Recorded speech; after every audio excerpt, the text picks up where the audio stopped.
मैं आज के वीडियो की शुरुआत करता हूं कुछ बहुत ही बोरिंग आंकड़ों मगर एक कटु सत्य के साथ। मार्च 2018 की एक रिपोर्ट के हिसाब से भारत में 3.1 करोड़ लोग बेरोजगार हैं। हमारी टोटल पॉपुलेशन है 135 करोड़, तो टोटल जनसंख्या के हिसाब से हमारे देश में 2.3% लोग बेरोजगार हो गए। अब इस पॉपुलेशन में से अगर हम बच्चे, बुजुर्ग और स्टूडेंट्स यानी नॉन वर्किंग पॉपुलेशन हटा दें तो हमारे पास बचते हैं 2015 के एक डेटा के हिसाब से लगभग 46.6 करोड़। भारत की वर्किंग पॉपुलेशन में लगभग 3.6% लोग बेरोजगार हैं। अब अगर इसमें से हम अपने युवा मतलब 15 से 24 साल के युवक और युवतियों की बात करें तो 2017 में 10.5% यूथ अनएम्प्लॉयमेंट रहा। निहायत ही बोरिंग आंकड़े, मगर ये आंकड़े एक बहुत ही काम की बात बता गए। आप नौजवान लोग 10.5% बेरोजगार हैं, मतलब 100 नौजवानों में से 10 लोग बेरोजगार। क्यों है ऐसा और आप क्या कर सकते हैं इस बेरोजगारी को हराने में? आज के इस छोटे से वीडियो को देखने के बाद आप इस सवाल का जवाब खुद ही दे पाएंगे कि रोजगार क्यों नहीं मिलता आपको, ऐसी क्या कमी है आप में, ऐसे कौन से पाप किए हैं आपने। आइए देखते हैं किस देवी या देवता को प्रसाद चढ़ाना पड़ेगा और कितने का।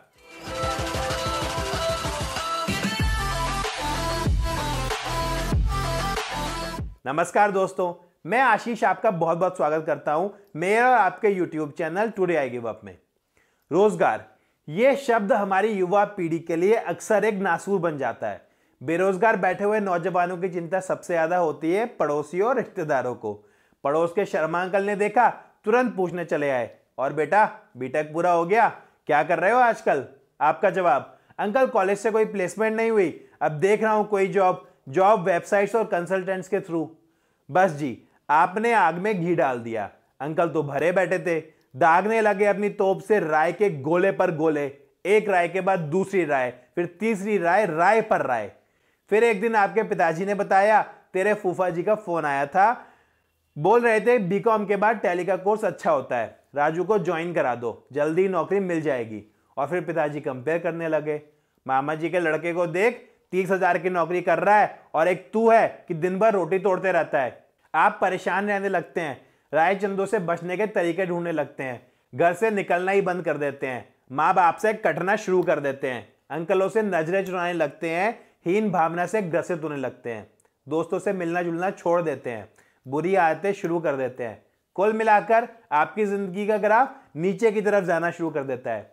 ऐसा नहीं है कि हमेशा और हर एक के साथ ऐसा ही होता है, मगर जिनके साथ ये सब होता है उनकी मनोस्थिति केवल वही समझ सकता है जो इस फेज से गुजरे हों।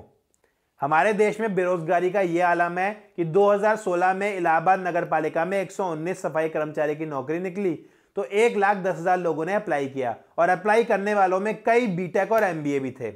मार्च 2018 में रेलवे में 1 लाख वैकेंसीज निकली जिसके लिए 2 करोड़ लोगों ने आवेदन दिया। जून 2018 में सहरसा बिहार में गैस फैकल्टीज की वैकेंसी जब आई तो 5,000 से ज्यादा लोगों ने अप्लाई किया और 90% से ज्यादा लोग बीटेक और एमटेक डिग्रीधारी इंजीनियर थे। और उत्तर प्रदेश की चपरासी और संदेश बाग की 62 पोस्ट जिनकी क्वालिफिकेशन 5वीं पास थी, वो तो याद होगी ना आपको, उसके लिए 93,000 से ज्यादा लोगों ने अप्लाई किया था और जिनमें से 3740 पीएचडी वाले कैंडिडेट्स थे। मतलब सफाई कर्मचारी, चपरासी कुछ भी बन जाएंगे, मगर चाहिए नौकरी या कहूं सरकारी नौकरी ही। इसीलिए बीटेक या ग्रेजुएशन किया, सरकारी नौकरी लग जाएगी। इसीलिए एमटेक या एमकॉम या एमएससी किया, सरकारी नौकरी लग जाएगी। इसीलिए पीएचडी भी कर ली, सरकारी नौकरी लग जाएगी। अब नौकरी है कि लग के ही नहीं दे रही। ओ, सरकारी नौकरी से मुझे याद आया, अभी कुछ दिनों पहले मैं यहाँ एक सरकारी ऑफिस में गया था। वहां मैंने अपने कॉलोनी के एक भैया को देखा, वो ट्रे हाथ में लेके किसी ऑफिसर के केबिन में जा रहे थे। जब मैं छोटा था तो ये कई सारे भैया लोग क्रिकेट खेलते थे, और वो होता है ना कि आप कुछ लोगों को देखकर काफी इंप्रेस रहते हैं, आप सोचते हैं कि आप बड़े होकर ऐसे बनेंगे। बहुत अच्छा क्रिकेट और कई और गेम्स खेलते थे ये सब लोग, और भी कई क्वालिटीज थी इन भैया में, मगर उस दिन उन्हें ऐसे देखकर मुझे बहुत दुख हुआ। होने को तो वो सरकारी नौकरी है, मगर उस पोस्ट पर वो जॉब करेंगे मैंने कभी ऐसा सोचा भी नहीं था।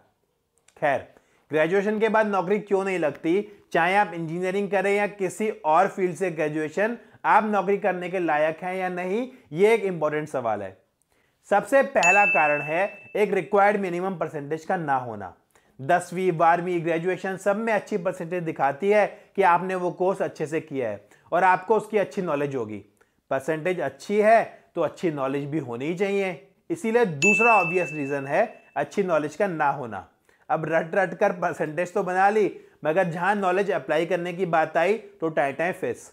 रटने से नॉलेज आती तो आज क्लास के सभी टॉपर्स इसरो, BHEL, बार्क जैसी संस्थाओं में होते।